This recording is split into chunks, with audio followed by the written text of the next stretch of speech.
Jeff Passan and Kylie McDaniel just put out their top 50 MLB trade targets as we approach the deadline. And while no Orioles are at the top spot, that belongs to Mr. Suarez out there in Arizona, which they're trying to creep back into this. But I'll tell you what, he might have the most value and by far the best bat that could be available at this deadline.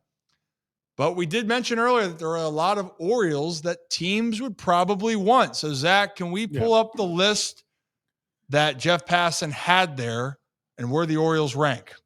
Yeah, so first off, we got Ryan O'Hearn at 15, I believe. Then it is Felix at 19 and Cedric at 21 on the list.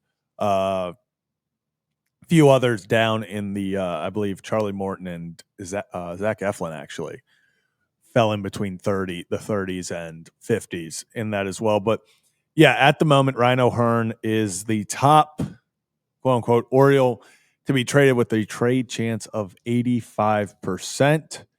Best fits are Seattle, Boston, San Francisco, and looky there, Texas. Everything's bigger down there in Texas. You know what? I think the Rangers, it would be actually a pretty interesting fit. Seattle definitely seems like they're going to go for it. You know, pair that with the big dumper out there. Ryan O'Hearn, gritty hitter. Mm-hmm. Boston's interesting. They need a first baseman. I'm just trying to read out them in general. You know, and it's not that the Orioles wouldn't trade in division. Hell, they just traded with the Rays. It's just more so be a little bit more, though, I think. Yeah. You know what I'm really curious? San Francisco, I have a hard time that doesn't make sense seeing it because it's short. I mean, I know it's short term, but I don't see any chance of you re-signing Ryan O'Hearn if San Fran goes there. Texas, Seattle are intriguing.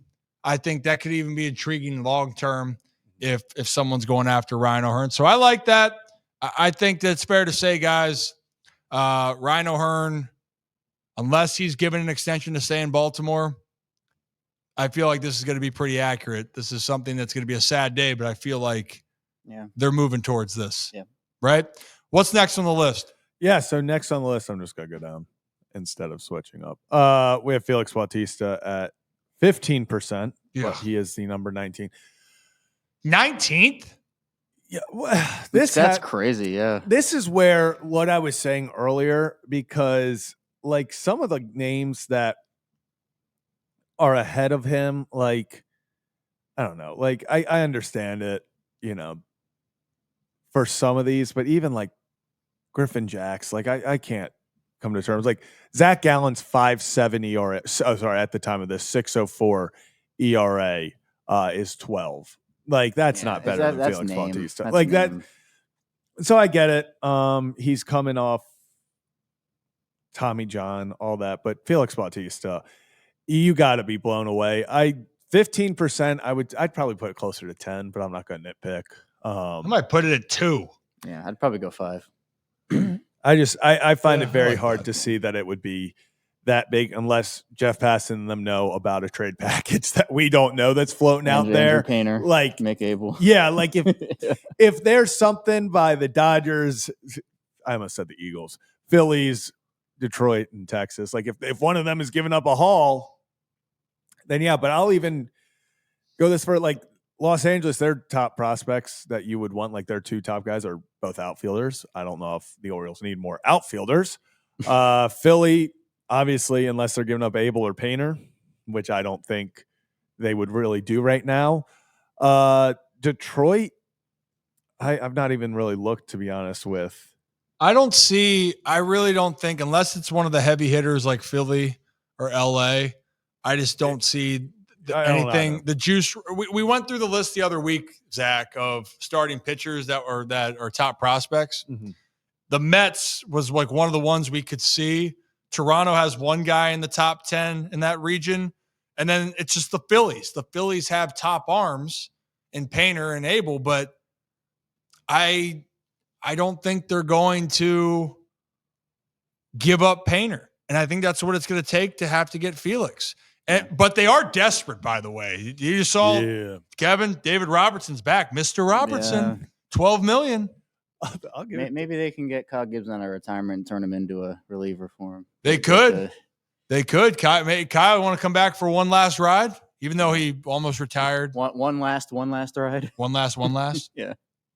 You know, I'm just shocked that he's 19. If it's because of the chance for him to get traded, that's fine. But if it's just off of sheer talent, how many all-star closers that are 6'8" and pushing 3 bills that throws a fuzzball and a split piece that is out there? I don't know many. Did you ever take BP against Felix? He was my teammate. Oh, I mean, live BPs, it's not fun, Kevin. Yeah. It's like a bowling ball coming at you. Instead of the bowling ball dropping, it just takes off. I'm serious. Like it comes in heavy and then it rises. And then imagine you think the fastball's coming and then that split Johnson just drops off. And you're like, okay, so it's going this way, it's going that way. You know, and Happy Gilmore, what happens with Shooter McGavin. How am I supposed to chip with that going on? How am I supposed to hit? Yeah. When Felix Bautista's throwing that, dude. It's he's unbelievable. Zach, next one. Yeah, next one. We got final one on this list. You have Cedric Mullins at number 21 with a 70% chance of being traded with best fits, Philly, Houston, New York. The Mets, the Metropolitans. My bold prediction with this, the Orioles will make a trade with the Mets. And maybe that's not even bold. I think they're going to make one move with the Mets at some point. I still think they want that pitcher that they drafted. They definitely want him. They want Nolan McLean. Yeah, they want him. I keep wanting to say Reimer because I called a game of his in Aberdeen. But the Dean. Yeah, at the Dean. Cedric Mullins is going to be the interesting one. Because I think, especially with everything going on this year, you're not necessarily paying for what he has done this season. You're paying for what you know Cedric Mullins is, which is a damn good glove, a bat, then hell. He led all of baseball for a bit at the beginning of this season in RBIs. I mean, he's an RBI producer. I think you get him in the right lineup, give him a little bit more protection than he has here. A little just change of scenery. I think Cedric Mullins is, quite honestly, I'll put my flag down on this one, could be that move that goes under the radar nationally, at least. Obviously in Baltimore will be a big move, but I think nationally could pick up steam in the playoffs as, holy crap, where would X team be if they didn't acquire Cedric Mullins? Whether it's because of the glove, whether it's because of the bat, I just feel like if you're a contender, and especially a contender that needs help in the outfield, Cedric Mullins is the guy here. Like, it's Cedric Mullins and the rest of them. I just feel like for the value you're going to get him at, all that, Cedric Mullins is, if you are a contender, as much as I would hate to see him go from here, you're a contender, no reason Cedric Mullins is not at the top of your list. Yeah, I mean, if Cedric gets traded, though, it's going to hurt. I mean, it.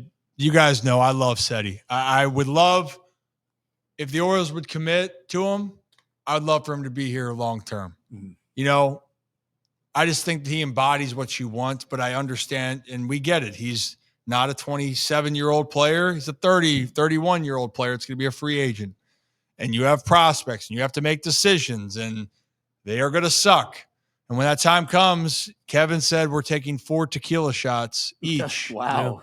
Wow. To Don't talk you still about have to take 20 tequila shots for 20,000 subs? I don't think in a row. That was the full agreement. Wow. Just like it wasn't the full agreement that we're doing a 24-hour stream. Well, you might not be, but I am. The stream is happening. Stream's happening. We'll be here for 24 hours. Whether we're here or not, someone will be live. I feel like it's going to get to the point where it's going to be a few hours of Kevin just doing random stuff around this studio. To close this trade topic with Jeff Passan, though, I think the one I'll be the most curious, it's not an Oriole, is what do relievers go for? I saw Bednar on that list, right? What happens with him in Pittsburgh? Do teams like the Twins move some of their big names? You know, Duran, Ryan, which I don't think that they will.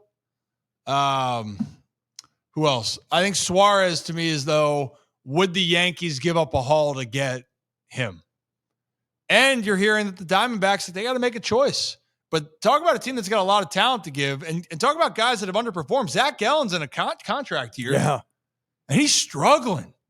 I think he's way better than his ERA, but tough time to have a rough year. But we're going to figure out all of that.